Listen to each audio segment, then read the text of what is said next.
안녕하세요. 지식과 교양을 탐구하는 익명의 도시입니다. 근대 자본주의의 역사 18번째 영상입니다. 영상을 시청하시기 전에 구독과 좋아요, 알림 설정 부탁드립니다. 지난 영상에서 16세기의 경제적 성장으로 인해 당시 새롭게 형성되고 있었던 유럽의 세계 경제와 이 세계 경제를 자신의 제국으로 포함시키려고 했던 당대의 두 거인 중 하나인 카를 5세의 합스부르크 왕조의 구성원인 스페인과 이탈리아 북부의 도시국가들, 남부 독일의 도시국가들과 그리고 안트워프에 대한 이야기를 했습니다. 그리고 그들은 하나의 몸으로 신용의 거대한 창출을 시작했는데 이는 마치 종이의 집과 같다는 이야기로 마무리했습니다. 지난 영상에서 언급했던 대서양 횡단 무역은 안트워프에 새로운 팽창의 기회를 가져다 주었습니다. 이러한 상업적 팽창은 네덜란드에 매우 유리했으며 이는 합스부르크 왕조의 구성원으로서 스페인과 네덜란드의 왕조적 결합으로 강화되었고 이는 네덜란드의 직물산업에서의 스페인산 양모의 소비 증가로 뒷받침되었습니다. 그리고 합스부르크 왕조의 재정은 주로 안트워프의 금융시장에 의존했기 때문에 신세계로부터 들어온 금과 은은 더욱 중요한 자극이 되었습니다. 당시 상업 팽창의 두 초점은 남부 독일 상인들을 중심으로 한 대륙 횡단 무역과 제노바인들을 포함한 스페인의 대서양 무역이 금융시장이었던 안트워프 시장으로 모여들면서 매우 활기찬 자본주의 번영의 분위기가 조성되었습니다. 그러나 이러한 상업적 팽창에도 이 합스부르크 제국은 경제적 어려움에 처했는데 한편으로는 독일의 여러 지역을 휩쓸고 있던 사회적 위기로 또 한편은 유럽의 나머지 부분을 모두 끌어안으려는 욕망에서 비롯된 군사비 지출로 엄청난 재정적 압박에 몰리게 되어서 제국이 파산하거나 아니면 자본가 세력들이 파산해야만 했습니다. 그런데 결국 자본가 세력이 파산하게 되었습니다. 이에 대해 조금 더 알아보겠습니다. 정치적 측면에서 15세기 후반부인 1450년에서 1500년 사이의 기간은 독일의 제후국들이 공고화된 시기였습니다. 제후들은 물려받은 무정부 상태로부터 독일을 일으켜 세웠습니다. 그러나 그러한 노력들은 독일 전체로 살펴보면 너무나 부분적이었습니다. 그리하여 종교개혁과 1525년의 농민전쟁으로 인한 혼란이 발생했을 때 독일은 정치적 분열 때문에 당시의 다른 국가들과 다르게 혼란을 막지 못했습니다. 독일에서 이렇게 정치적인 통일이 이루어져 있지 않았다는 점, 다시 말해서 맹아적 형태의 국가기구조차 갖추지 못하고 있었다는 점이 이탈리아의 많은 지역들이 겪은 완전한 종속과 결과적으로 크게 다를 것이 없는 정치적으로 자기 파멸적인 성격을 띤 사회적 위기를 독일이 겪게 만들었습니다. 다시 말해 16세기 초의 독일은 민족주의적 감정이 하나의 통치체의 틀 안에서 성장하지 않고 그것에 앞서가는 경우 국가가 얼마나 분열적이 될 수 있는지를 보여주는 중요한 본보기였습니다. 당시 합스부르크 제국의 통치자인 카를 5세는 제국의 일에 몰두했기 때문에 독일의 개신교를 이끌어 나갈 수 없었습니다. 이는 종교적 통일성이 중앙 집권적 국가 권력의 형성 및 유지에서 얼마나 중요한 역할을 하는지에 대해 설명했던 이전 영상의 내용을 떠올리면 쉽게 알 수 있습니다.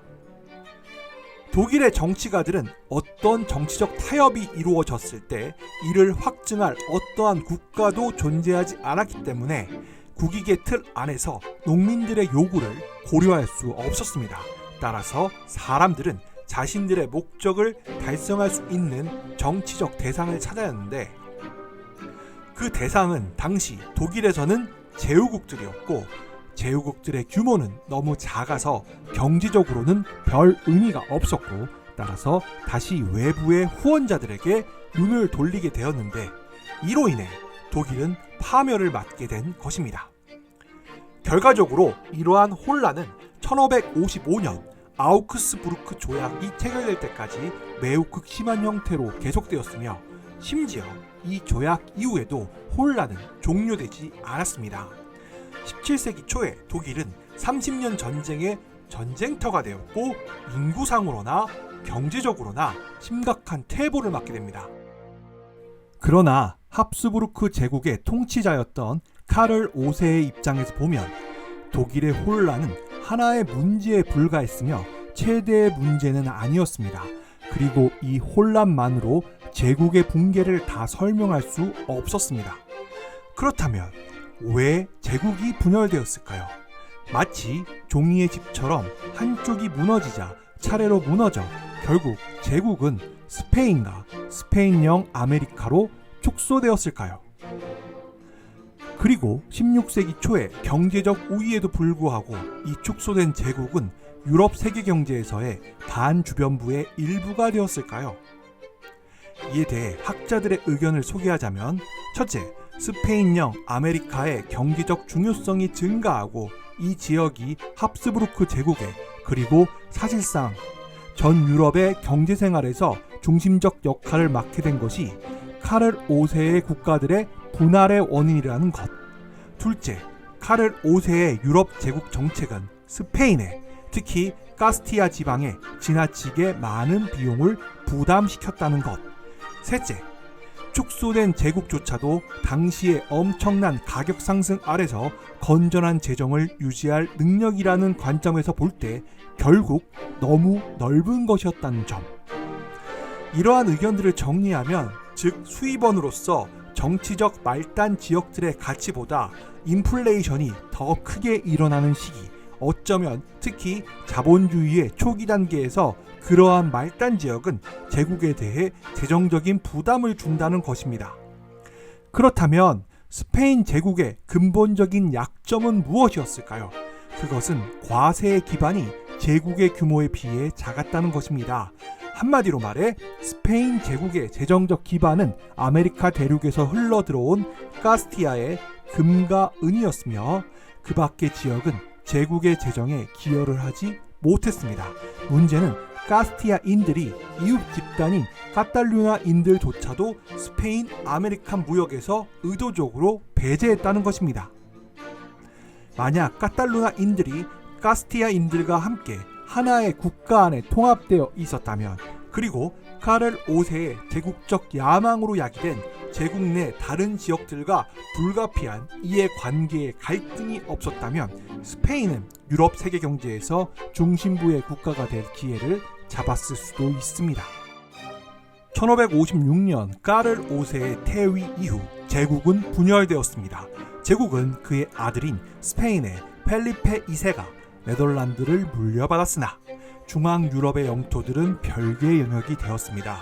그리고 펠리페 2세는 파산 선고를 했으며 제국의 무게중심은 스페인으로 이동했습니다. 그러나 네덜란드에서 혁명이 일어났고 이 혁명으로 인한 혼란을 겪은 80년 뒤 이 지역은 깔뱅파인 북부의 독립연합주 지금의 네덜란드와 카톨릭인 남부의 스페인령 네덜란드 지금의 벨기에로 분열되었습니다. 그러나 이 위기는 스페인의 위기나 합스부르크 제국의 위기 그 이상의 의미를 담고 있습니다. 그것은 유럽 세계 경제의 발전 과정에서 하나의 전환점이 되었기 때문이었는데, 이 혁명에서 한 가지 핵심적 요소는 1559년 스페인과 프랑스가 체결한 카토 깡브레지 평화조약이었습니다. 이 조약이 어떤 중요성을 갖는가를 이해하기 위해서는 스페인과 더불어 이 조약을 체결한 상대국인 프랑스에 대해 잠시 살펴볼 필요가 있습니다. 지난 영상에서 카를 5세의 합스부르크 제국과 더불어 프랑스 역시 유럽 세계 경제의 주도권을 갖기 위해 노력했다고 설명했습니다. 프랑스는 16세기의 서유럽 국가들의 딜레마를 잘 보여주고 있었는데, 다른 한편으로는 중세 후기에 이보다 더 강력한 왕정으로 등장한 유럽 국가도 아마 없었을 것입니다. 지리적으로 프랑스는 일찍이 16세기 전반기에 고립된 영토나 중첩된 주권 국가들의 문제들로부터 거의 완전히 자유로운 통합되고 잘 짜여진 왕국이었습니다. 프랑스 국왕은 자기 국가에 대해 아마 유럽의 다른 어떤 국왕보다도 더 큰 권력을 쥐고 있었습니다. 귀족층과 새로운 상인 젠트리 계층들 사이의 관계에서 프랑스는 잉글랜드와는 다르게 귀족층과 새로운 상인 젠트리의 융합이 별로 나타나지는 않았는데, 이는 다양한 결과를 낳게 됩니다. 우선 무역 관계자들의 정치적 힘이 프랑스에서는 상대적으로 약했고, 그 결과 프랑스의 무역 정책은 중세 후기에 훨씬 더 개방적이었습니다. 당시 프랑스의 국왕인 루이 11세의 경우 정기시와 시장이 국가를 부유하게 하고 왕국 내에서 교통과 상품을 증가시키면 부가 증가하리라는 확신을 갖고 프랑스를 교역로의 합류점으로 만들려고 했으며, 따라서 프랑스에서의 정부의 후원은 내국인 무역 관계자들에게 오직 제한된 범위에서만 제공했고, 그러한 무역 관계자들을 영구적인 형태로 조직하지 못했습니다. 이것의 궁극적인 결과는 16세기 초에 프랑스는 더 강력한 관료제를 갖고 있었지만 경제를 이끌어가는 세력들이 잉글랜드보다 더 적었다는 것입니다. 이로 인해 재정적 어려움에 처하게 되자 프랑스의 국왕은 제국의 야망을 품게 되었고, 당시 합스부르크 제국 역시 동일한 야망을 갖고 있었기 때문에 더욱 그러했습니다. 물론 프랑스도 스페인처럼 해외 팽창을 시도해 볼 수 있었겠지만 거기에 필요한 국제자본의 후원이 없었습니다. 다른 대안으로는 유럽 자체 내에서 제국적 팽창을 시도하는 것이었는데, 이는 인접한 북부 이탈리아를 겨냥하는 것이었습니다. 원래 프랑스는 리옹을 중심으로 한 유력한 국제 금융망과 교역망을 갖고 있었습니다. 그리고 중세 시기에는 샹파뉴 정기시들은 한동안 북부 이탈리아와 폴란드의 상인들이 모이는 대시장이었습니다. 그런데 13세기 말 14세기 초에 쇠퇴가 시작되었습니다. 그리하여 프랑스 국왕은 리옹을 성장시키기 위해 노력했습니다. 그런데 문제는 리옹은 안트워프와 같은 국제적 중심지는 아니었다는 것입니다. 이는 당시의 프랑스의 국왕들이 리옹을 그들의 재정적 병기고, 다시 말해 리옹을 통해 국방비를 조달하려고 했기 때문입니다. 그리고 리옹은 상업 중심지로서도 안트워프에 대적할 수 없었던, 다시 말해 리옹은 이루 도시였습니다. 그럼에도 불구하고 프랑스는 팽창을 시도했습니다. 결과적으로 합스부르크 제국과 프랑스 둘 다 실패했고 함께 몰락했습니다. 조금 전에 언급했던 것처럼 1557년 스페인과 마찬가지로 프랑스 역시 파산을 선고했습니다. 두 제국의 재정 파탄으로 군사적 투쟁이 곧바로 종료되고 1559년에 카토 캉브레지 조약이 체결되어 차후 100년 동안 유럽의 정치적 판도를 바꾸어 놓았습니다. 따라서 두 제국 합스부르크와 프랑스의 파산은 재정상의 재조정 이상의 의미를 담고 있습니다. 하나의 세계 전체가 무너지게 된 것입니다. 그렇다면 이 두 제국의 파산과 그것을 상징하는 카토 캉브레지 조약의 체결은 어떤 결과를 낳았을까요? 다음 영상에서 계속 이야기해 보겠습니다. 이번 영상은 여기까지입니다. 지금까지 시청해 주셔서 감사합니다. 이상 익명의 도시였습니다. 여러분의 구독과 좋아요, 알림 설정은 영상 제작에 큰 힘이 됩니다.